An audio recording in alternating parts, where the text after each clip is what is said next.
Fala aí, rapaziada que me acompanha aqui no canal Complexo Vascaíno, tudo bem com vocês? Eu espero que sim. Vou falar um pouquinho baixo, mas eu vou editar pra voz ficar um pouco alta, que agora são 2 horas da manhã, né? O Vasco empatou com o Botafogo em 1-1, jogo válido pela 13ª rodada do Campeonato Brasileiro, né? Eu já adianto pra vocês, já vou adiantar, sabe? Já vou adiantar, não vou ficar enrolando muito, né? Que eu acho que o empate foi muito bom. O empate foi muito bom pro Vasco no ponto de vista, mas ao decorrer do vídeo eu vou destrinchando por que eu acho isso, né, rapaziada? Mas rapidinho, eu vou fazer um pedido especial. Sei que muitas pessoas que me assistem gostam muito de mim, gostam às vezes das minhas opiniões, sabe? Eu vejo isso em alguns comentários, né? E eu tô tentando embalar meu canal novamente, né? E para isso eu preciso da sua ajuda. Mesmo se tiver pouca gente assistindo, mas se todo mundo que me assistir conseguir deixar um like, cara, já me ajuda demais, porque o YouTube, ele funciona como um algoritmo, né? Quanto mais likes eu receber, mais meus vídeos voltam a ser divulgados, né? Então eu tô nessa fase de tentar botar meu canal de volta nos trilhos, né? E para isso eu preciso muito da ajuda de vocês, tranquilo? Então deixa o like aí que é de graça e não custa nada, né? Então vamos lá, rapaziada, vou falar um pouquinho sobre o jogo, né? E é o seguinte, vou falar sobre minha experiência hoje assistindo o jogo, né, cara? Infelizmente eu não consegui assistir o jogo em casa. Eu assisti o jogo num restaurante, né, que era aniversário de um amigo, eu tive que comparecer, né? Mas nem por causa disso eu largo o Vasco, cara. Cara, é doentio, cara. Eu tava lá no restaurante, aniversário do meu amigo, mas eu não consegui nem prestar atenção na resenha que tava tendo ali, sabe? Ninguém gostava de futebol, só eu. E eu, tipo, concentrado na partida do Vasco, né? Então talvez algumas informações eu não possa ter aqui, porque eu estava assistindo o jogo sem áudio. Então não sei se os comentaristas, os repórteres falaram alguma coisa que me passou despercebido, né?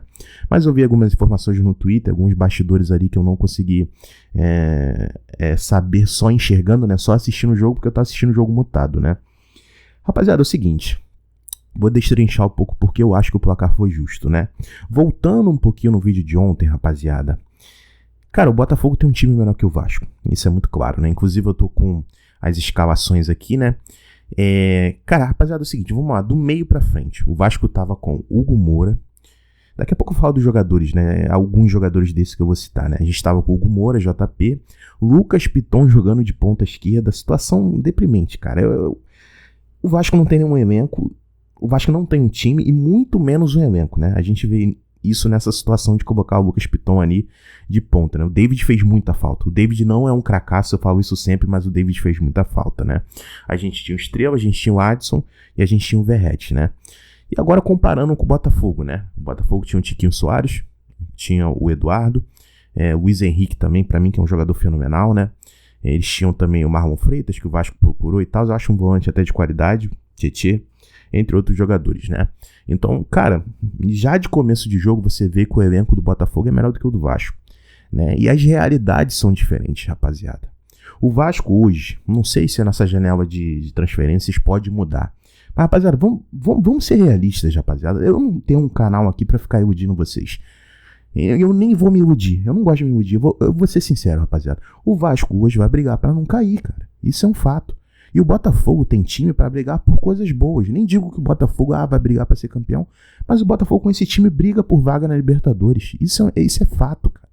Isso é fato, sabe? Então esse já é um primeiro ponto que eu destaco, né, nessa partida de hoje. Mas voltando no vídeo de ontem novamente, né, eu falei que alguns pontos poderiam equilibrar a partida, né? Talvez isso realmente tenha acontecido.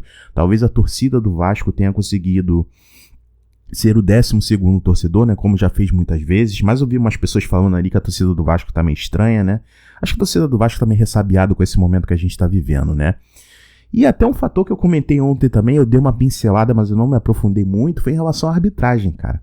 A arbitragem também equilibra jogos, rapaziada. Aqui é um papo sincero, é de vascaíno pra vascaíno, rapaziada.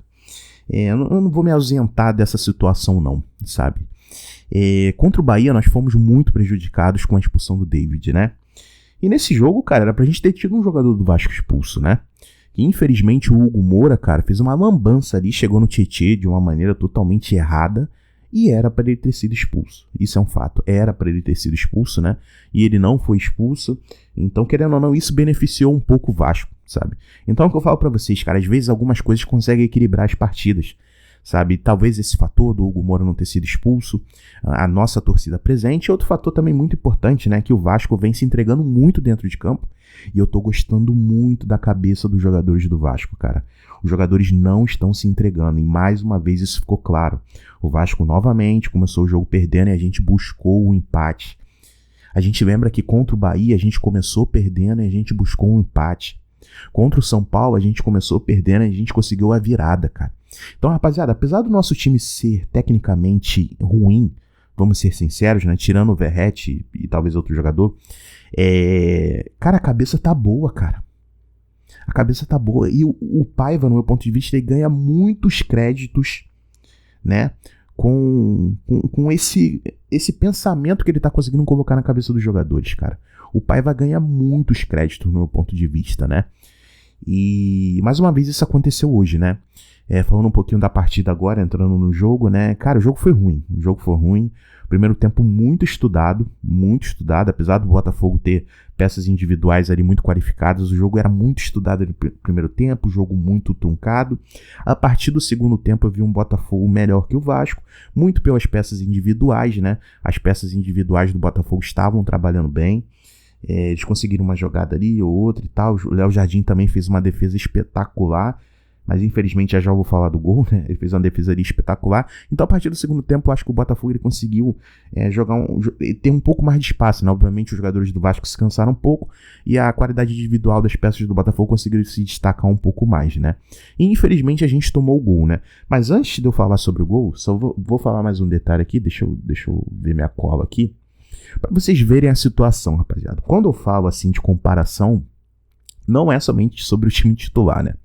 Vamos lá, as substituições que tiveram no Vasco. A gente teve a entrada do Payet, né? Infelizmente o Estrela, ele teve uma lesão que a gente não sabe se é uma lesão muito grave. Provavelmente a gente vai saber amanhã, né? Então acabou entrando o Payet que tinha programado para ele jogar só 45 minutos. Ele acabou jogando isso, ele acabou sendo substituído, né? Porque ele já tinha batido ali o tempo programado para ele jogar hoje. Inclusive a câmera estava focando muito que o Payet estava decepcionado de ter sido substituído, né? Eu vi muita gente descascando o Paiva. O Paiva é errado, o Paiva é burro. Rapaziada, cara, o Paiva, cara, ele tá conseguindo tirar leite de pedra com esse time, cara. O Paiva tá sendo muito ousado, rapaziada. E o Paiva, ele fez certo, cara. Porque a gente tá mó tempão sem o Payet. Se ele força o Payet hoje, a gente poderia perder ele por mais tempo, cara. E o Payet é essencial pro Vasco hoje. O Payet ajuda muito a gente, né? Inclusive na entrevista coletiva, o Paiva falou, cara. Não, era programado 45 minutos pro Payet. Mesmo ele tendo entrado no primeiro tempo, ele vai ser substituído. Mesmo ele tendo entrado com o jogo acontecendo, ele vai ser substituído e foi o que aconteceu, cara. Eu vi gente xingando o Paiva, cara. É uma coisa que eu não consigo entender no Vasco, cara. As pessoas têm uma idolatria, cara. Eu acho o Payet essencial pro Vasco. Mas as pessoas têm uma idolatria por ele. Parece que o Payet é Deus na Terra, cara. Pelo amor de Deus, descascando o Paiva que tá fazendo um trabalho legal, cara. Qual é, torcedor? Vamos pensar um pouco, cara. Vamos pensar um pouco, sabe? Isso aí me deixou tão decepcionado, né? Mas aí, voltando para substituições, né? Para aquele papo de antes. Entrou o Eric Marcos, olha o nível, cara. Eric Marcos, jogador fraquíssimo. Entrou o Sforza, jogador fraquíssimo. O Sforza teve culpa no gol que a gente tomou, né? Entrou o Zé Gabriel e o Ryan, cara. Olha o nível de substituição. Vamos lá pro Botafogo. O Botafogo entrou o Danilo Barbosa, que é um bom volante. No Botafogo entrou o Patrick Paulo, que não tá jogando bem no Botafogo, mas é um jogador que chegou no Botafogo com estrelismo absurdo. Entrou o Júnior Santos. Tava no banco do Botafogo. Um jogador de muita qualidade, vem ajudando muito o Botafogo, né? Entrou o Cauê e o Oscar Romero também, que é um jogador mediano. Mas o Oscar Romero, o Vasco hoje não tem um Oscar Romero, sabe? Então pra vocês verem a disparidade de cada time, cara. E agora falando um pouquinho sobre o gol do Botafogo, né? Eu acho que infelizmente o Léo Jardim, ele falhou, cara. O Léo Jardim falhou, muita gente já tá questionando. O que vocês acham? Dá uma oportunidade pro Kehler, cara? Não sei, eu acho que ainda não, cara. Mas ele falhou hoje, né? Só que um detalhe do gol também, cara, que o Sforza deu muito espaço pro jogador do Botafogo que fez o gol, cara. Inclusive, deixa eu ver aqui, foi o Bastos, né? De cabeça, cara. Vocês prestem atenção no replay, cara. O Sforza, ele perde no tronco contra o jogador do Botafogo, cara. Chega a ser vergonhoso, cara. Chega a ser vergonhoso. O Sforza não tem qualidade em nada. O Sforza não tem qualidade física. O Sforza não tem qualidade técnica, nem tática, cara. É assustador o Vasco ter pagado o que pagou por esse moleque. Sabe? Infelizmente a gente começou perdendo, aí entra aquele momento que eu falei pra vocês, eu acho que a cabeça do Vasco tá muito boa, né? E o Vasco correu atrás e a gente conseguiu fazer o gol com o nosso respiro, a nossa salvação do Vasco, né? Que é o Verratti, e a gente conseguiu empatar. E logo após que o Vasco empatou, o Botafogo teve chances também, mas o Vasco conseguiu se segurar. Então, rapaziada, pegando o conglomerado, né, o completo no geral, eu acho que o empate foi bom pra gente. O empate foi bom pra gente e, rapaziada, eu sei que a gente queria ter vencido, que a gente gostaria de ter respirado mais um pouco na tabela, mas eu acho que vai ser briga até o final, rapaziada. Não tem pra onde correr, né? Gostaria de destacar também que o JP fez uma partida muito boa. Acho que o JP ele tá se tornando um jogador inteligente, né? Que eu acho que falta velocidade pro JP, mas ele vem conseguindo se posicionar bem. Aquele jogador mais de veloz, ele consegue se posicionar durante a jogada. O JP, ele sabe que ele não é tão veloz, então ele já tá se posicionando antes da jogada acontecer. Então o JP tá se tornando um jogador inteligente, gostaria de destacar isso, né? E eu achei um empate justo, rapaz. O que vocês acharam? Não acharam? Acharam? Eu acho que com as circunstâncias do jogo, esse empate foi de bom proveito, né? Gostaria de destacar também, rapaziada, que o Verratti praticamente confirmou, né? Tá certo, cara. O Verratti confirmou que o Felipe Coutinho já conversou com o Felipe Coutinho. E o Felipe Coutinho vai pintar no Vasco, né? Mas aí, quando ele fechar, a gente faz um vídeo especial falando sobre ele, né? Então, rapaziada, muito obrigado aí pra vocês que me acompanharam. Minha resenha sobre o jogo de hoje, né? Não assisti o jogo com tanta proximidade, mas eu dei um jeitinho, né? Então, obrigado, rapaziada. Mais uma vez eu peço like, mais uma vez eu peço que você se inscreva no canal, que me ajuda demais, e tamo junto. Saudações vascaínas, canal Complexo Vascaíno na área. Valeu, abraço.